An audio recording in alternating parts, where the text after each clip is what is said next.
And we do begin with the latest on the ongoing search for Nancy Guthrie. Good evening. Thank you for joining us. I'm Monica Garcia. Sean Mooney has the night off. We are now entering week 4 in the Nancy Guthrie disappearance with still no sign of the 84-year-old mother and grandmother. Hundreds of investigators continue to track leads, and DNA evidence could be a key in those leads. News 4 Tucson's Eric Fink is live in the Foothills outside Nancy Guthrie's home. As many of us, Eric, we've been leaning on hope that the DNA evidence comes up with something.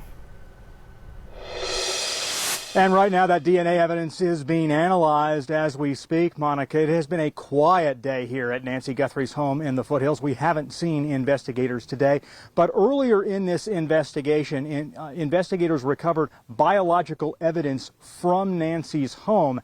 That evidence being tested right now. And I spoke with one DNA expert earlier today who says that DNA mixture that was retrieved by investigators can make things more challenging, especially making for a longer wait time to get some possible answers.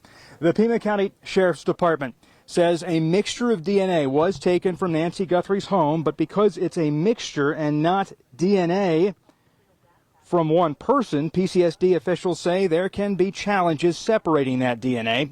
Genealogist CeCe Moore says we frankly don't know if any of the DNA being analyzed right now will lead investigators to a suspect. Take a listen.